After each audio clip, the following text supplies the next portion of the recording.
completely overdue. We agreed to actually put this in, like I think a year ago. We finally commissioned to put it in, and you still haven't done it. The cannibalism? The cannibalism. Yeah. Right. So why aren't you Right. done that? I don't know. We can Right. have different Yeah. recipes. I'm going to quickly Right. learn to not believe you anymore. Well, Okay, you shouldn't please. believe me about anything. What? Lord, What? Oh, Oh, no. Oh, Okay. shoot. Oh no, we're live. The camera's Hello. on and the microphone is on. Hello, Ew. hello. Hello. Ching, Welcome to our weekly live stream. Oh, Twitch tells us we're on. Twitch says we're live. We're live. Thanks. It must be true. Thanks, Twitch. Hello. Welcome to our weekly live stream. You can see we're in regalia. Indeed. And why are we in regalia? That Do you is know why we're in regalia? I know. I'm dressed like a peasant. Yes, you indeed. We are in regalia because we are celebrating SotaCon here in Austin, Texas. Many of the community members from around the globe have gathered here. Some from Europe, some from Canada, all across the United States. Actually, South America even? yeah, South America. Australia? Yes. Wow. Australia. Should I is do here. my terrible Australian accent? Do it. And Australia. Oh, right, Australia. that's pretty terrible. Koala. That is pretty terrible. Kangaroo. It was actually interesting that Shrimp only on a the bobby. Okay, that's enough. Yeah. Only a handful of the people are actually here from Austin. I was actually really surprised. I assumed half the people would be from Austin. But I think only 5 or 10 of the folks, just a few hands in the room, really went up from the local space. Yeah. That was great. All over the world. International. Indeed, and we started. VIPs showed up first day before. Yesterday? Was it yesterday? We only started yesterday. Yeah, it started yesterday. With some VIP tours of the office and a cool dinner that we had. Special prizes were given out. Some golden tickets were won. Yeah, they were in a box. Yes, in a box. That led to a box. It was a box. No, it was a box that led to a box because they were going to be in a special box with you at the Curtain Theater. So it was a box in a box that led to a box. It was There's a play down very recursive. Our little Shakespearean Globe Theater down on Lake Austin that we're going on tonight. A lot of people excited about doing that. We opened the official opening ceremonies were this morning. Yes, that's right. And I gave a space talk today. In fact, I've been switching back and forth between this regalia and futuristic regalia instead of historical regalia because today is actually the 10th anniversary of my trip off planet Earth. Alleged, yes. Alleged. Right, yeah. My alleged off trip. Right, because the Earth is flat. Because the Earth is flat. Earlier this week, by the way, Google KLBJ FM in Austin, Texas. Tuesday morning, Wednesday morning, one or the other. I debated, put air quotes in there, debated a flat Earth Andrew, who is someone who believes that the Earth is flat, who as soon as who knows? Yes, knows. He knows. So as soon as I mentioned I was an astronaut, he of course said, "Well, you're either lying or you were drugged and just don't know any better." And so, I liked the drugged theory. That's a good one. Yeah, but we couldn't get him to figure out how even the outside the front window of the radio station is a satellite dish that aims at a geosynchronous satellite where they get their feed from for the national news. And we couldn't get him to pin down on how big the conspiracy had to be to include basically everybody that owned a television and satellite dish. That's a pretty big conspiracy. Well, weren't they also? Didn't they also think of that? Or maybe not this guy, but weren't there some that thought you were a slave, to some serpent? People? Oh yeah, well, there were all kinds of weird shit. The serpent people. Yeah, if you go on the Flat Earth Facebook group, you'll see some experiments I did in space where that shows the proof of confirmation that there is no such thing as space and there's gravity everywhere. When I dropped a playing card and it fell to the ground with the magician's thread reel, and then I let go of a hammer, which of course floated. But they said, of course, that was photoshopped in, and my necklace floating around. They didn't actually say why, but somehow magically. You're a serpent slave. Slave. I'm gonna stop listening to you. Okay, but wait, we're not here to talk about that. Oh right. Oh wow, that was a little. That was a lot of preamble. Wow. We haven't even talked about prizes. Oh, are there prizes already? There's going to be prizes. Oh. And if you would like a prize, you have two options. You can purchase something from the store, or we like that. No purchase necessary, because that is the law. You can use our prize phrase. What is the prize phrase? I'm glad you asked, Lord British, because there is a prize phrase. You can go into the game and type in chat the words "light it up." Light it up. Because our theme for the month for our stretch goals are dragon themed. Light it up. Because we put wyverns in for release 58. So now people have tameable dragons. Excellent. And so that's the secret praise. Not secret. I guess it's not a secret. I mean, magic phrase. The magic phrase. It's the magic phrase. I don't know why you would call it a secret. It's the magic phrase. It's the prize phrase. Mm-hmm. Light it up. So if you say that in chat, you'll be entered for the drawing. And we're having 2 drawings for the live stream today. And you'll be entered to win a prize. And the prizes are all dies. So we're giving away pure white, pure black, magical cycling dies, and the big mega die packs are the prizes today. And that's also going to be the weekend sale, which of course is subsumed by the giant sale we're having until midnight tonight. And that giant sale is in support of the stretch goals, the aforementioned stretch goals, which are dragon themed, which if you'd like to get the stretch goals, which are all dragon themed, all you have to do is make a purchase today until midnight or be part of our rewards program. And we've already gotten 3 of the stretch goals. So we got the dragon egg decorations, we got the breathe fire spiral, so that's a new breathe fire emote where it spirals around each other instead of just being a single thing of fire, because magic. Yeah. Totally. You know, Explain cards that, falling in Lord space. British. Magic. Okay. I'm just playing magic with magic. It's a flat Earth that rotates in a spiral. Yeah. Right? And the northern hemisphere goes one way, and the southern hemisphere. Right. Oh, isn't that a myth? Right. Serpents. I'm going to blame serpent slaves. And we also got the dragon skin rugs. So these are cool rugs that you can put in your house that are dragon skin rugs, like our bear skin rugs. But it's a dragon, so it's cooler than a bear skin rug. And we're already well on our way to the next one, which is a dungeon entrance pattern that's dragon themed. Which would be cool to have. Yeah. So if you have like one. If you're already playing with the, but I can't have one unless you get one. That's right. Yeah. If you're playing with the player-made dungeons, which are awesome and lots of fun, you can get this one, which is going to be a dragon themed one. And so, again, to participate in the stretch goals, either be part of our rewards program or you can purchase something in the store until midnight tonight. Or $5 or more. Yeah, or next Friday, or any Friday during the release, and that gets you eligible to get these stretch goals.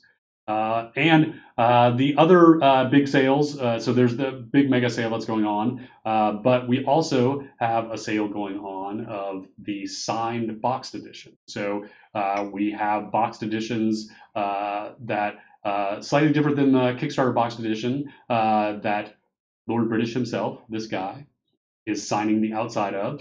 His own lizard tail. Yes, with his own. I mean hand. Yeah, with his lizard slave tail. Hand. His human hand. His human hand. Yeah. Which one is that? Yes. And those are on sale. $50 off until Monday. So if you've been thinking about getting, if you'd like a signed version of the boxed edition, this is a great opportunity, and it's $50 off until Monday. That's a great bargain. And in addition, we announced earlier this week that we are expiring the Viking and Kobold bundles, and those are steeply discounted, especially at the highest levels. The city, in fact, like the city level of those is $1,000 off. Whoa! I know, crazy. That was crazy. It is crazy talk. Yeah, and so those are all expiring on November 30th, which is going to be our release 60 live stream. So it's going to be our second to last live stream for the end of the year. So that's there you go. So those are expiring. So that's the Kobold and Viking bundles, and there's a selection of other Viking and Kobold things that are also expiring. But those are steeply discounted, and those are all going away, and they'll be going away forever in November. So get them while they're still there. Another big thing that happened today, in fact, in celebration of SodaCon, is we launched our new website. Whew. Yeah. Something we've been working on a long Shiny time. Yeah. So we're very excited by Tesla has, not we. Tassilo and Damon have been hard at work getting that live, and it looks amazing. If you have not seen the new website, it is a huge leap forward in the visuals of the website. So it is a great improvement. There are a few bugs that we're working out, like on I think mobile, and there's a few combinations of browser and operating system. We're ironing those out. Those should be fixed in the next week. Is this a good time too to throw in a comment about I'm not dead yet? Oh, by the way, Richard is not dead. Wait. I'm not dead. I thought he was a ghost this whole time. Only This is not animatronics nor a ghost it's or really Photoshop. It's quite funny. Part and parcel of putting up the new website and these other things. I don't know if you guys know that we actually tried to get a new website up at the launch of the digital version, but it just finally is finally happening. And but one of the things that we all began to do is talk about the fact that with our modest couple dozen folks we have around here that. I like calling myself, prefer being called the creative director, just like I think the CEO for such a modest organization is just unnecessary. And so completely nonchalantly, we removed the letters CEO from my title, just so I could focus more on being referred to as the creative director. But a lot of people suddenly, the conspiracy theorists who didn't think that I was either lying about space or wasn't taken over by lizards, therefore assumed that the board had fired me from that position or something of that nature, and tons of other conspiracies. Or you were dying. Or I died. Or I was dying. That's right. I wasn't dead yet. You were dead. I was dying. We're all dying, man. I am not. Other than the normal rate of getting old, no, I'm not dying. No, I'm not changing my role. No, I'm not going away. No, I'm not changing my focus. We actually thought it was something completely inconsequential, and we just did it as part of the webpage revamp. But of course, people pay very close attention to little things. So thank you, community, for being so passionate and noticing the details of all the changes we make. So I appreciate it. And that's in this case, I didn't die. And so I'm not going anywhere. I'm here. And I think it's the same people who read not my super long posts and my super long weekly updates and my super long release notes. So I think that's so thank you for being so detail oriented and passionate. You guys are awesome. And Lich British. I know. I like that. I like that. Lich British. I like that. Yes. So, yeah. So yes. It's Spoonie always used to call me Beast British, but I like Lich British. That's a good one. That's Lich cool. British. Yeah. Lich British. It's gonna stick. I think it's totally all right. For Dia de los Muertos. So Release 58, if you haven't checked out Release 58, it got a ton of cool stuff. The aforementioned wyverns, which are our first tameable dragons, which are awesome. 9 new weapons, player-made dungeons, which you can now start building. That you can start laying out. And congratulations again to Tazar, who's already built a 1,000-point dungeon. It's gigantic. Again, congratulations to those of you who were stockpiling granite in anticipation of the dungeon building, since it takes tons and tons of granite. And recipes and blueprints you can get as loot. Dungeon foyers, you can have your dungeon and a basement at the same time. You can have your sample dungeons, so those are the dungeons that have all the creatures in it, and you can have your dungeon that you're playing with and laying out at the same time. We made some AI improvements to close loopholes. We got a bunch of the live stream stretch goal items, including all the ether items. We got a bunch of rare spooky content, including the new jack-o'-lanterns. We got 30 plus more decorations dyeable. And the combination of that and getting the ether dye out, I saw tons of like crazy ether dyed stuff in the world, which it looks incredible. A bunch of prep for fishing phase 2. So we tagged a bunch of water for fishing, and fishing phase 2 is going to be so cool. Yeah, we're going to take. Is there a place in here we're going to talk about that? We are, and we're going to even show stuff. Okay. And some combat balance and performance and tons of bug fixing. Over 100 bugs got fixed. And then Q4 is going to be so cool, so much amazing stuff. So one of the things that literally changed yesterday is there's going to be no more decay. What? Which made people very happy at SodaCon. So no more decay. So you can adventure without fear. And we have fishing phase 2. So, and we made a big post. Oh, before I keep going. Sarah. Lord British? No. Okay. Prizes. Prizing. Okay. Prizes. Our prizings today are dye themed. We have pure white dye 12-pack going to Karen Murphy. Hooray. Pure black dye going to Cullen McKenwright. Huzzah. Magical cycling dye 12-pack going to Chrissa Locks. Vivant. I don't know that one. Magical sparkle dye mega pack going to Boiled. Woot. Magical glowing pulse dye mega pack going to Alazian. Icky pudang me wap. Magical glowing dye mega pack going to Griffler. Me.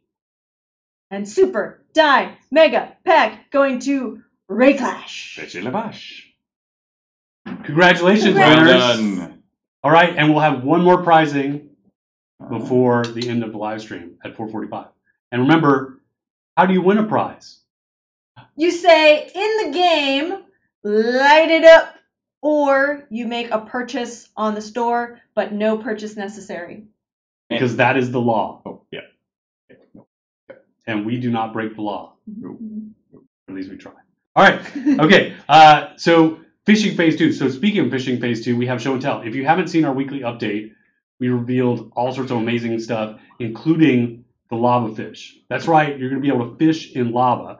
So I'm going to show off. And so we have a bunch of trophy fish that we showed off, including the lava fish. And our theme for lava fish. I've not seen this picture before. That looks so good. It's so good. This is in our ancient column city home, by the way, which is on the store, which is my favorite home to show off stuff. And our theme for lava fish is prehistoric. So all the fish that you'll catch in lava, and the way you fish in lava is you have to have a special fishing rod that, of course, won't melt, that the kobolds invented because they're clever.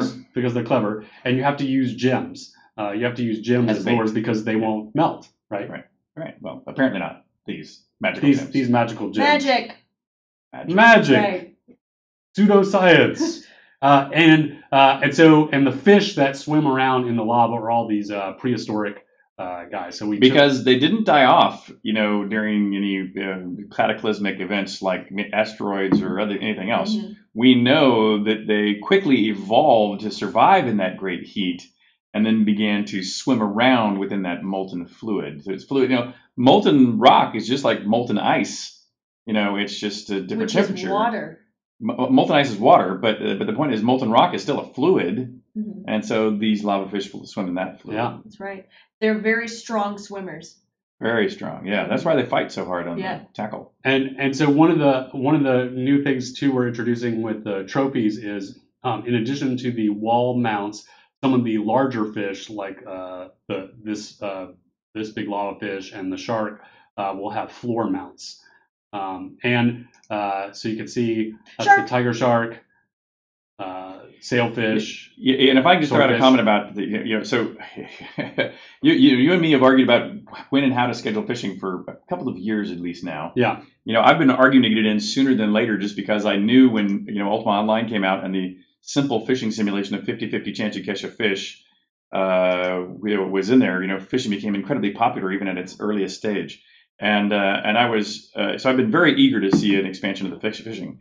Now that it was finally happening, I was excited, of course, to see it happening. But I didn't realize all that was being done for it until I came down to Austin this week, and I was floored. Not only see the incredible variety and quality of the fish and the trophies, but going in. I can't remember if you talked about the trophy system at all and the scaling in the last stream, or these guys. That's what we're going to show off in the second half of the stream. But you add to that all the other ways that fishing is being enhanced with time of day and weather and celestial systems and the trophy stuff, all these different kinds of water, fresh, salt, everything else.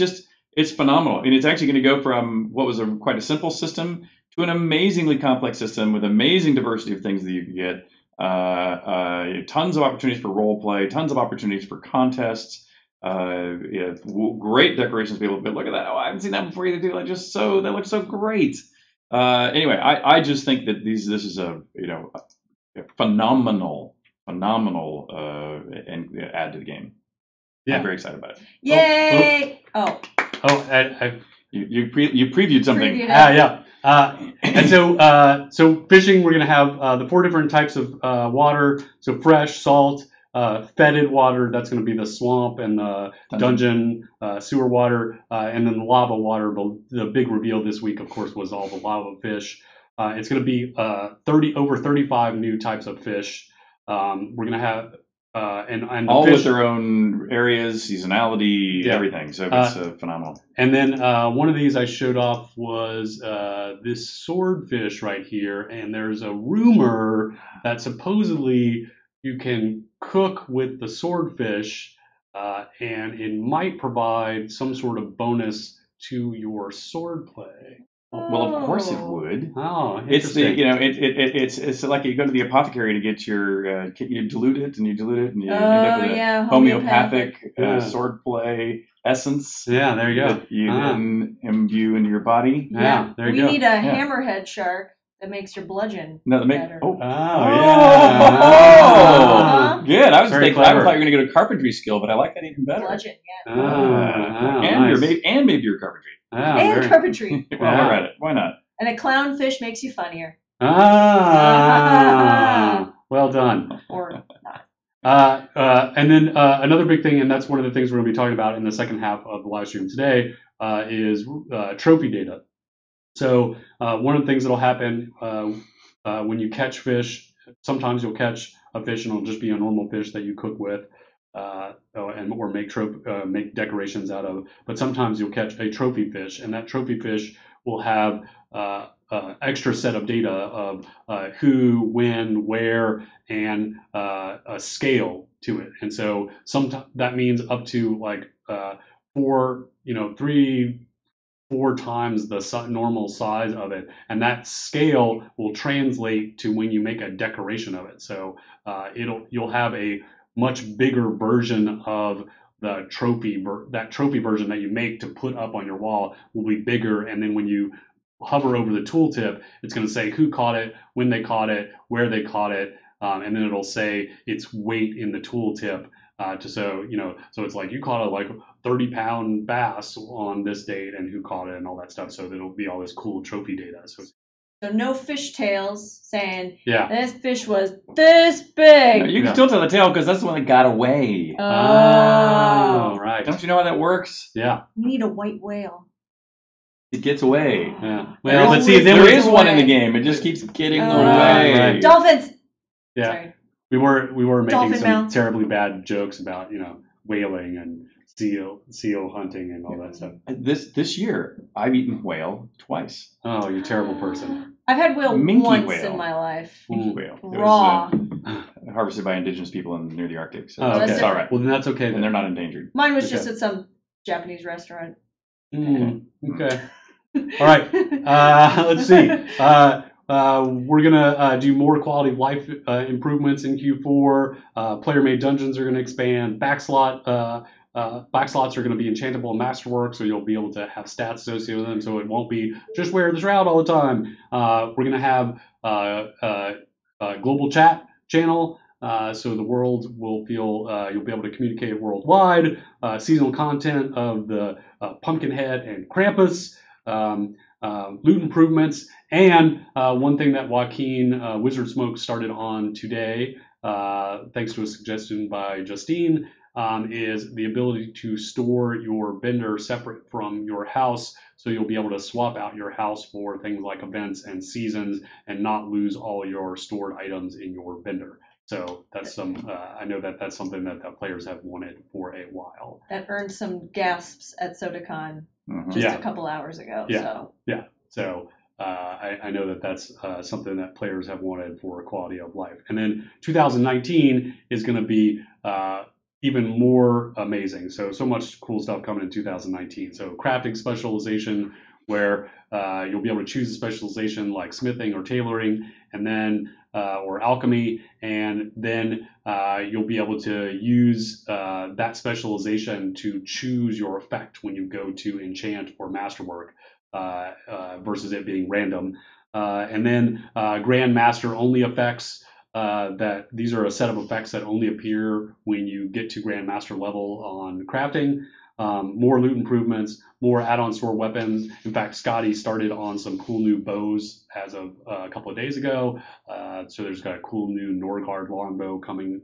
More fishing, more improvements to boss behaviors. In fact, one of the ones that Chris just built yesterday is that we hope that it will go live with Pumpkinhead and Krampus.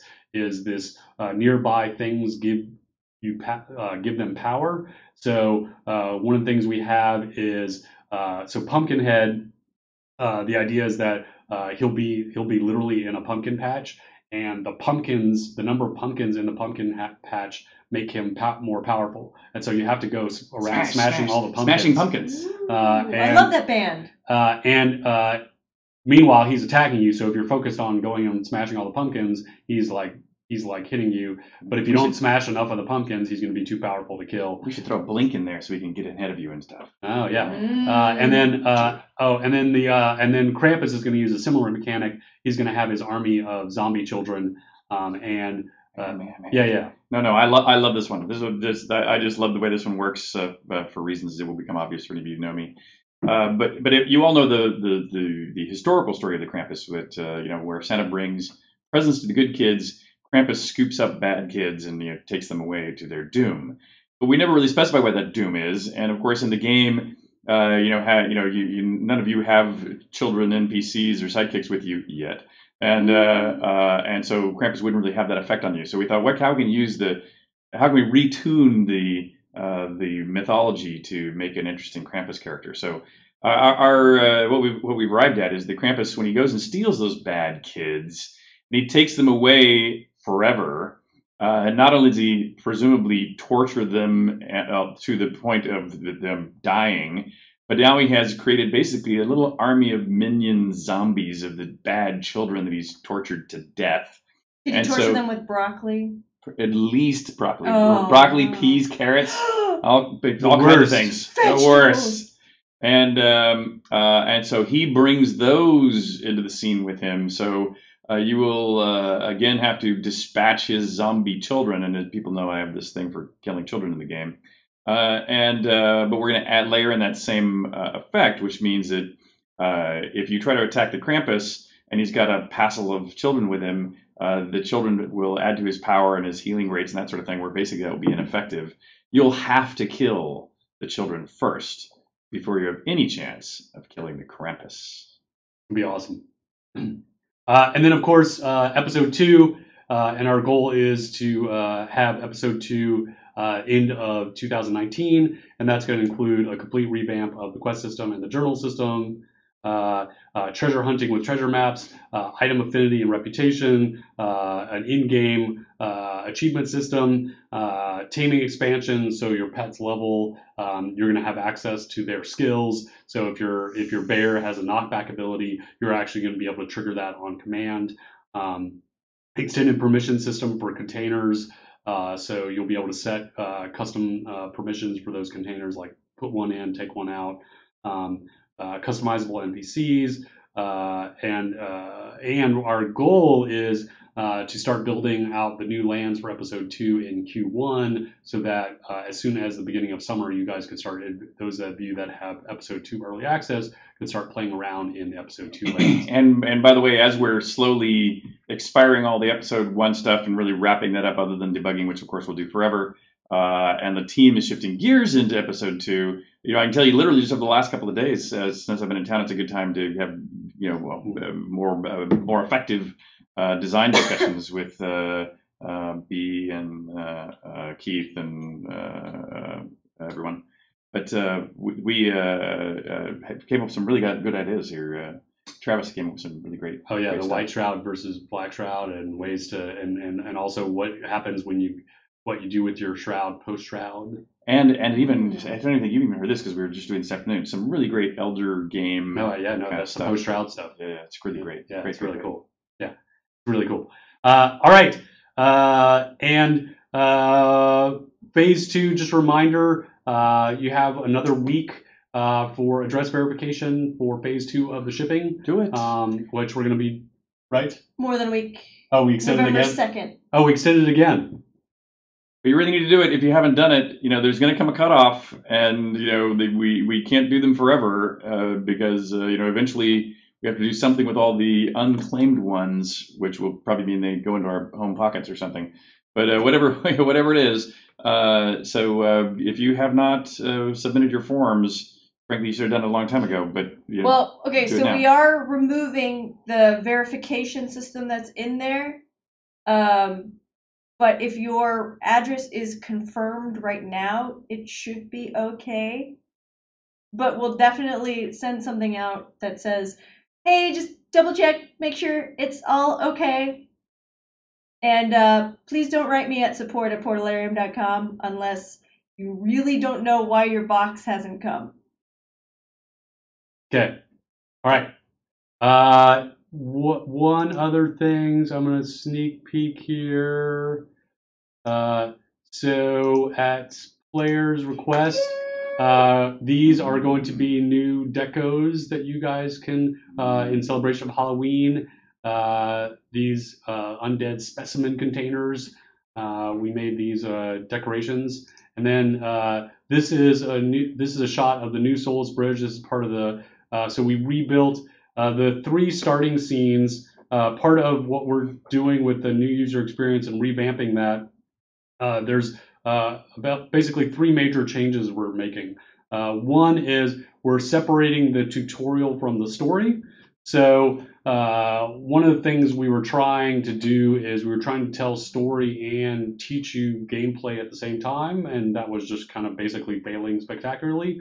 So what we're doing now, what we're going to do now is in the Isle of Storms, and this is just an early shot of the space. We're gonna, before you go into the starting areas, we're gonna give you the option to go through a dedicated tutorial space that teaches you all the gameplay mechanics. And nothing else. It's nothing else. It's not going to be a story space. It's going to be just a gameplay. Here's how the game works area, and it's an optional. So if you've already been through the game and you know how to play the game, you can skip it. But if you're in the game for the first time, it's going to teach you how to play the game.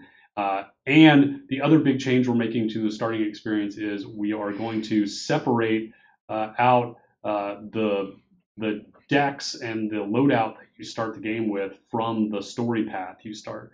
So when you talk to the Oracle and she gives you the test, she's still going to say, oh, I think you should start with Truth, Love, or Courage. You should either start in High Vale or Blood River or Soulless Bridge. But that's not going to affect what you start out with your loadout. We're actually going to start you with all 3 decks. You're going to start with the Mage deck and the Archer deck and the Fighter deck. And we're going to teach you about all 3 of them and how to switch between them as part of the tutorial, because one of the strengths of our game is the fact that it's classes and you can switch between them. And it didn't make any sense that we were only giving you one and sending you in one and tying that to the story versus starting you with the 3. So we're going to start you with all 3 and teach you how to switch between them. So yeah. And then if you haven't seen the new website, you should check it out. This is just a sample shot of it. Looks really cool. In fact, actually, I can show you what the website looks like. Oh, no, that's the wrong thing. I'm looking at Twitch. That's Hold on. Twitch. Hey, how recursive. Whoa. There we go. Exception. Oh, that's still Twitch. But that's the new website. You can see much cleaner look, much nicer. I'd log out, but that would break a bunch of stuff. But it's a really they've done a really nice job. Much nicer font, much more readable. It's just really great. So we're gonna grab B here, and we're gonna talk about some of the new tech that we put in to support scaling and trophies. Ooh, I'll go get B. Yes, thank you. All right. And while she's doing that, a couple of other reminders of things that are going on. So Projects are back. So there's a book that's being written about the early days of Origin, and this guy Through the here Moon Gate. called Through the Moon Gate. Tomorrow is the last day of the Kickstarter, so if you would like to support that project, the last day to support that is tomorrow, I believe. So you can check that out. So there you go. And now we've got B. So one of the things that is going in for Release 59 is to support that fishing, which is now sort of exploded into all this like cool, crazy stuff. Like every day, I think we talk about something. Hey, wouldn't it be cool if we could do this other thing, which is this ability to scale things that you harvest. And fishing is kind of a harvesting thing. And so this started out with for fishing, what we wanted what I was mentioning earlier, which was the trophy data, right? So it's the idea that most of the time when you fish, you're going to just catch a normal fish, and it's the normal fish that you cook with and do things. But every now and then you're going to catch a trophy fish, your chance to catch this trophy fish is going to be based on your fishing skill and what cut your and what that trophy data. One of the aspects of that trophy data is going to be a weight that right now is going to be a tooltip item, but that's going to affect the scale of the fish. So if you get one of these trophy fish, it's going to be bigger than a normal fish. And so to prove it out, though, because we didn't have all the fish in the game, we started doing it with the pumpkins, and that was the shots we showed you guys, and that's the one that was in the live stream teaser pic, were these giant pumpkins. And so we realized, oh my gosh, we could do this. We can expand this to work with things like agriculture and harvesting, right? So how did that come about? Like, well, really, it was just the idea of sort of agriculture and fishing. Since it's a gathering thing, it is fairly similar. But it was more the fact of that the scale thing shows off better for a pumpkin than almost it does for a fish. Right. So it really became the impetus of, all the time whenever we implement something, we try to figure out how to apply it to multiple systems. And that became something that we were still working on the trophy data, getting that in the game and getting it set up. So Joaquin had already kind of proved out the technology behind it. And so I had to have some sort of example of getting that in the game and sort of scaling it up. So the pumpkin became the obvious one. Because if you think about it, the fish is something you caught that's the raw material. Then you transition that in to where you make a trophy out of it, to where you create this thing. So the pumpkin was really the natural evolution of that, because we do have, one of the cooking recipes is turning a pumpkin into a jack-o'-lantern. So that similar path. We don't, there's not another fruit or vegetable. They don't have like a banana or something like that it necessarily works for. But I mean, we can certainly extend that. I just think that the pumpkin works off at showing it off best. So, and also it's an easy thing to show people, to get people excited about it. But I think also it fits in too that, on the store we have some more extravagant pumpkins or more interesting layouts of pumpkins.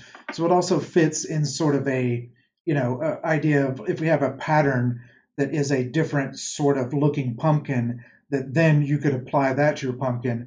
But at the beginning of it, there still is this thing that is variable, which is, a size of a pumpkin. So it kind of fits almost in more gameplay mechanics than necessarily the fish does. The fish fits in great for the hunter motif, and we started off just with fish, but we realized we can extend that on to the bears and all the other things. So I expect to have a similar sort of thing related to that. So a lot of it is just figuring out ways you can expand it, into other areas. Yeah. Yeah, I think it's just amazing. Even before you came in, I was just commenting on how tied into all the other subsystems it is, or going, as it's becoming. And to me, it's just a real testimony to all the foundational tools you guys have already built on all these other systems. That anything we put in modernly now will have these same kinds of opportunities to leverage all of the other things that we do, whether it's time of day or the astronomy or the weather or the months or the days, or we can basically the water type that you're in. All these things now can be accessed, and then you add that to the incredible variety of fish that started to show the slides for. And like you said, you could expand beyond pumpkins to bananas or anything else hypothetically. I just think we're entering a really good phase right now in the game where there's going to be a lot of really interesting stuff, able to be brought online. New systems or improvements to systems that'll add this great diversity into the game. So anyway, very exciting. Yeah, and do we have stuff that we can see in the client? Yeah. I did some stuff I can. All right, here, let me. We'll first log in so people don't. Should be able to just hit log in. Yeah. And I'm gonna take this. I'm gonna get a soda. Okay, all right, And I'll bring. Do you guys want anything if I bring it back? No, I'm good. All right, be right back. Yeah, one thing that's interesting too. I was talking about with Joaquin with this morning. The interesting thing about this trophy sort of fruit vegetable. Actually, here, let's swap. I'm going to give you the citrus seat so you have access to the keyboard and mouse. So I think one thing that's interesting when we're thinking about growing trophies in agriculture is, we've evolved agriculture based on, a lot of player feedback and sort of currently what we had in there. And it kind of evolved to, almost these big plantations where, then we added, area of effect and things like that to where, when you're harvesting, you're not harvesting a single thing anymore. Most people that are doing agriculture are doing it on kind of a grand scale. But the interesting thing about, pursuing these trophy pumpkins is it comes back to like you're pursuing an individual thing. So I think that it allows us from a design perspective to, allow people to pursue these things in an individual aspect instead of a global aspect so that, maybe through fertilizer or through certain things, you could influence it to have a greater chance of these big pumpkins showing up. But maybe that's at the cost of kind of the grand, seeding 20 things at once. Instead, maybe you'll take this one plant, invest a lot in it, and hopefully, it has a better chance of getting these. So I certainly want to have a different kind of gameplay involved in getting these versus like, okay, I'm going to grow 1,000 pumpkins and hopefully one of them will pop out. I think that's still a valid thing. I think you still want this random low chance of it occurring anywhere, but I think also you want some other method of someone trying to focus on trying to grow in these pumpkins. So this is like a little thing I set up real quickly to kind of show you guys some of the stuff we've done with crafting, as in, each one of these pumpkins has sort of a scale factor associated with it, but we can push that factor sort of down the road. So if we have, like, for example, I'll drag some of these out to show some different scales. Like we have a couple normal pumpkin trophies. All the names aren't necessarily final. We're just trying to work through stuff. But see, you have one that is like, the 1.4 pound one. And I think it's also interesting that it helps us make small, cute pumpkins too, that there is this average pumpkin, but then also maybe part of a trophy might be that you get a smaller one that it sets itself apart. So you sort of have some of these varied weight things where it kind of scales up, like along that lines where this one is bigger. You can kind of see some of the weights on here related to that. But one of the more interesting things is, now that we sort of have this existing, recipe over here for these guys, for our jack-o'-lanterns, that now we sort of have this, this recipe for this. So we'll take this like fairly big pumpkin. Actually, let's take the real big one. So we'll take the biggest one that I have of a pumpkin trophy that's like 12 here or so. And then so I craft this. And then once again, that source pumpkin has a number associated with it, that is pulled from agriculture, but this gets passed on to this guy. So now that we have this trophy, a normal pumpkin trophy would be average sized.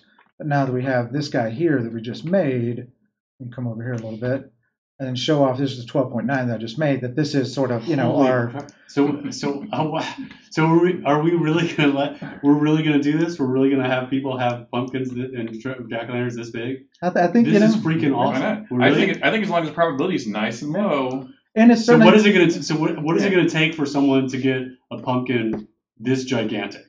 Like, what are you going to have to do? Well, I think a lot of it is tied into sort of us trying to revamp fertilizer, since that's the thing that isn't in there right now, and it's an optional thing, and sort of something like that. So I still think we want fertilizer to exist in a way that people that manage hundreds and hundreds of things if you fertilize it with the flesh of Darkstar. Well, certainly you could do something like that. Like I think you want it to where you take an individual plant and maybe you power it up. Like maybe there's a like super fertilizer, or you're dumping tons of fertilizer into this guy, which is like risk reward. It's like maybe you burn it out because you put too much fertilizer, or maybe it catches to where you have a greater chance to get these guys. So I think you want some, action the player has to do that kind of gets them in this realm. I think if we have this sort of next level of gameplay of this, I don't think it necessarily needs to be more yield, because that just kind of increases the numbers a little bit. I think you want a different kind of gameplay, which is I'm rolling for these big pumpkins that we can kind of show off. And certainly, this is the end of the exponential range. So what we're showing here is like the guys that are really big. The peak size, but at the tail end of the exponential range, so it's incredibly improbable. Yeah, and you can see something like this guy is like, okay, this is normal pumpkins are about 5 pounds, and then here's the really big one, which still shows off pretty cool, and maybe the little small one that shows off pretty neat. But this really is the sort of carriage size one. Is the more interesting type one. And a lot of discussion about that Joaquin and I had related to do we keep this weight thing because we kind of have these weights that are scale up, or do we kind of have a different number? But ultimately there's going to be some factor that describes the quality of the pumpkin.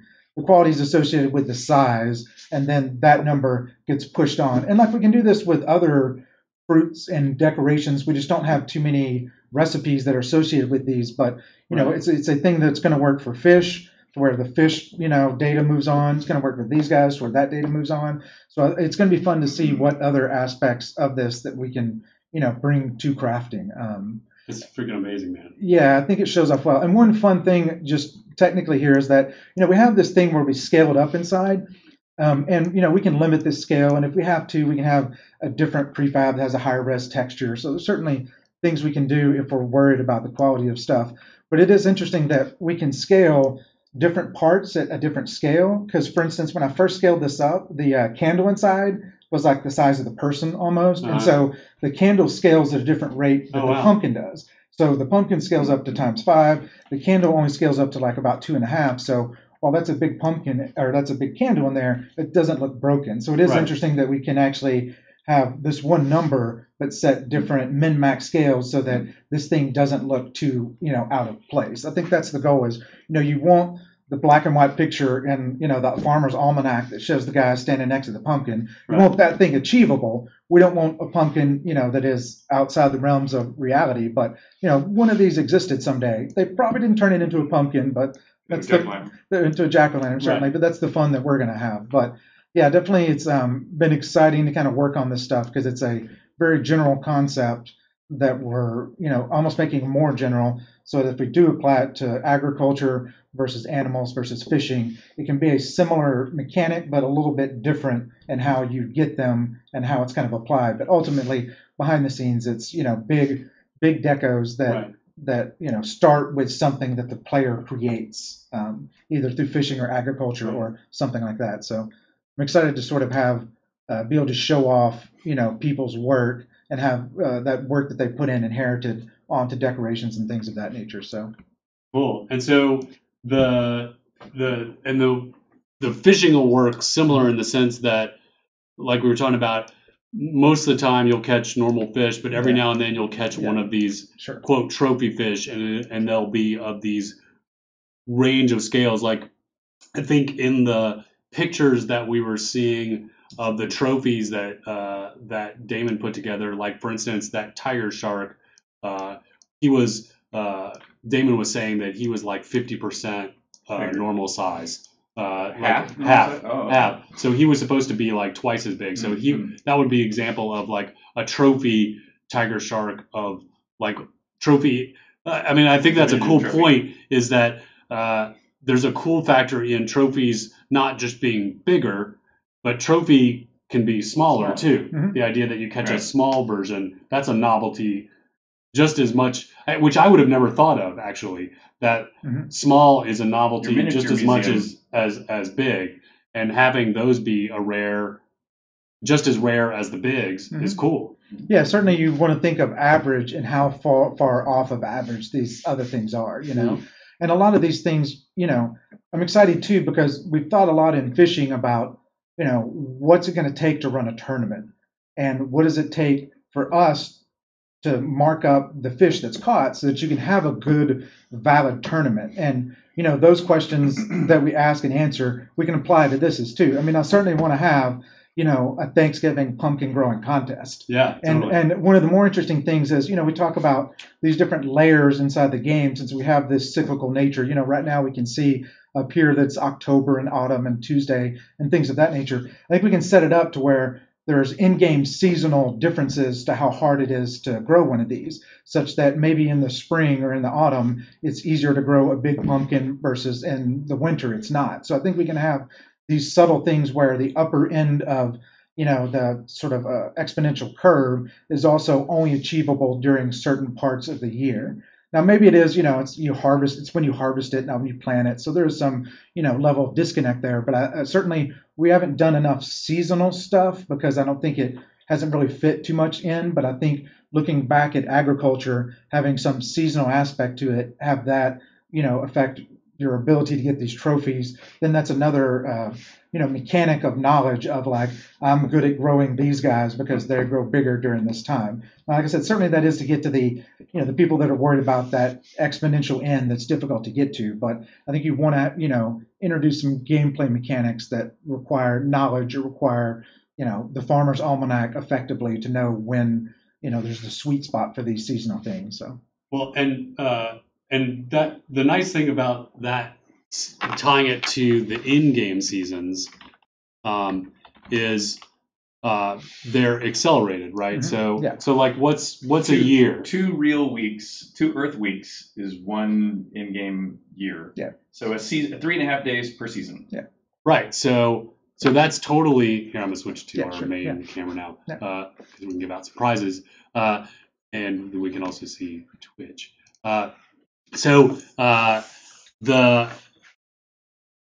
That's cool. So that means that you could totally, if you pay attention, that's doable within a normal gameplay cycle versus if we tied it to real world seasons, Mhm. where that would be super Yeah, hard. and I assume you can think too, like the pumpkins are perfect for the fall, obviously, but we could do winter cabbage, Sure.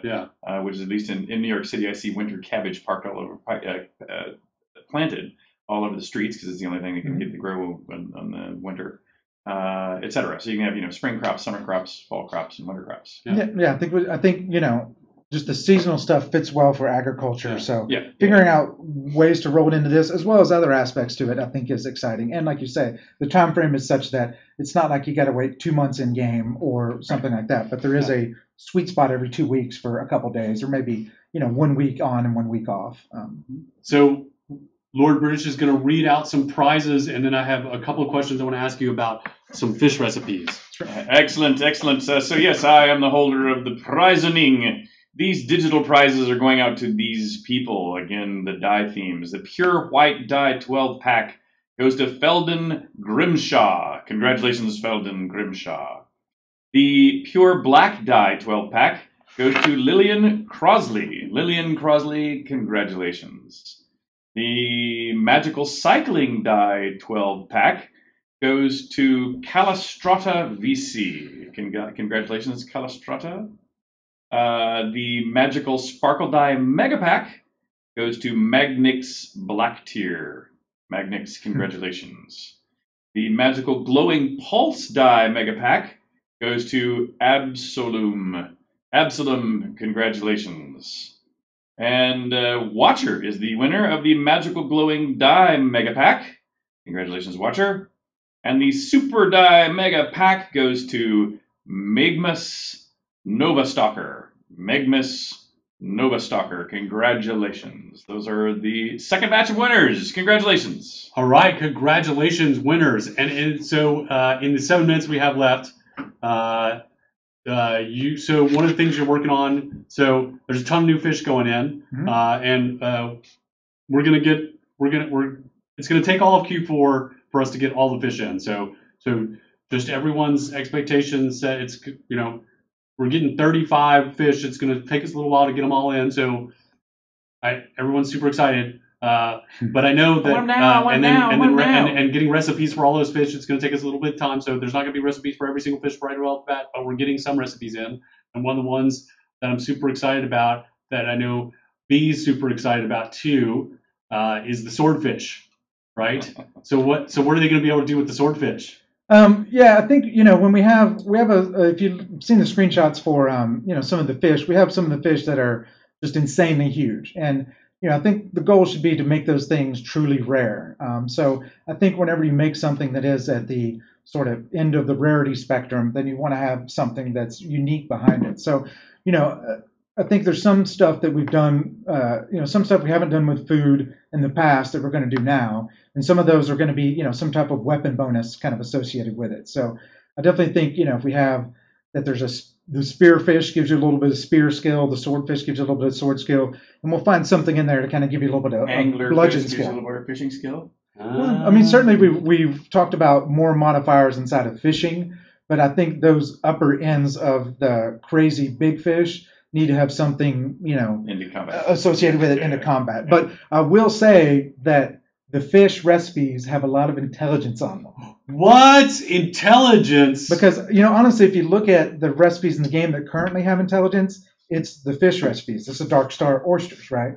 Because it was kind of saved for that. Most of the time, it's the brutish animals give you strength, the dexterous flying animals give you dexterity, some combination of that. Some stuff would give you intelligence, but really it's like the fish of the ocean was kind of like, trying to, mimic that. So maybe even the base level fish recipes might get a little intelligence, but certainly those mid to high level will give you intelligence as well as some type of standard kind of regen. Fish oil is good brain food. Exactly, It is exactly. good That brain was food. kind of the idea. But then certainly these upper ends that are these super rare huge fishes, because we want to give you the option of, do you really want to butcher this thing? When you catch a swordfish, most of the time people don't eat that because it's not very good for the big fishes. So we want to give people the option for that, but it's so rare that it's probably a decision whether you want to make a trophy out of it or food out of it, and kind of keep both sides of that to where there is some combat bonus, even if it is small, and there is this deco bonus. So I think it's exciting to kind of do that, and it is exciting too to tie in a lot of different aspects of the games to where, or of different systems of like, we want some leeches that have like a regen potion, or this is a deco, or this is a food. So we're really looking at trying to tie a lot of different aspects of the game together through that. And I think now that we kind of have time to put the system after the fact and hook all these things together, it's going pretty well. So I think it's not necessarily just the fishing aspect of it and the trophy aspect of it. That's the stuff we can give you visuals for, but certainly there's consumables, and every fish tries to have something unique about it, certainly if it is in sort of the super rare ones like that. It's going to be so cool. Indeed. It's going to be amazing. So it's again, if you haven't seen the visuals, the weekly update has a ton of new pictures in it, so you should check it out.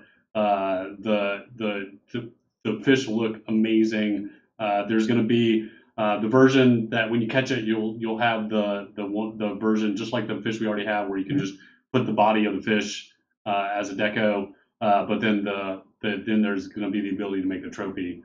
And like we showed you earlier in the live stream, some of the really big ones, like the shark and our lava mesosaur, coleanth, those have the floor stand because they're so big they don't even go on the wall. So it's going to be pretty amazing stuff. Yeah, a lot of the stuff too is us, being able to add new fish to it. We're going to get this certain, we've done this one pass to make sure we have enough unique fish. And we've done some work on the lava fish and things of that nature. But certainly, I think as moving forward, we want to be able to, find fish packs and add them to the game. So a lot of it is setting up such that if we want to add a new fish, we can. Because I definitely think it'll be exciting to add more of these super rare or extinct fish or things like that, or add some turtles or things of that nature. Not just fish. They've just gone into the lava. Yeah, they just evolved into lava. Yes, dwellers. During the cataclysm. Yeah, during the cataclysm. Oh yeah, the cataclysm, of course. Yeah, exactly. Cataclysm, yes. Yes, 400 years ago, 420 or 30 years ago. Which is plenty of time for evolution to have magical evolution. Magical evolution. Plenty of time. Plenty. Magilution. And it's like there's some sunfish in there, maybe make sunfish, give you a little bit of sun magic. Yeah. Oh, yeah, there you go. Yeah. Just something simple like that. We talked about too about having sort of maybe there's like tangled nets that you catch that have stuff in them. But it's more like, because since we don't necessarily have a net in the game and we don't have any concept of that in there, while we eventually want to have it, then I figured maybe it's about fishing up things that is like you caught someone's tangled net, and that has stuff in because it. that technology was there before the cataclysm, and Yeah. nobody's reinvented it since. Yeah, or yeah, perhaps, or maybe you can fish up some clams or something that have black pearls in them or things of that nature. So I definitely think there's room for not just fish that you pull out of the ocean. Boots. There's definitely that. We need to expand on equipment you can wear, but there's other bait types you can only get from fishing. So it's like you need this bait type, fish here to get this, to get the sort of next fish. So there's kind of a progression of bait types there. And one of the things is maybe there's some creatures that you butcher that you can get certain things out of them. So we've done some stuff to where processing the corpse gives you a chance to get some type of thing out of it, or maybe like you kill a zombie, you might get a type of leech or things of that nature. So there's certain creatures that have been peppered, not necessarily resource nodes, certain creatures that drop stuff, but then certain bait types only available in water. So we're really trying to hit a lot of different areas to where now maybe zombies drop a certain thing that lead to a type of fish, or an upgraded type of bait that lead to another type of fish. So yeah, it's going to be so awesome. All right.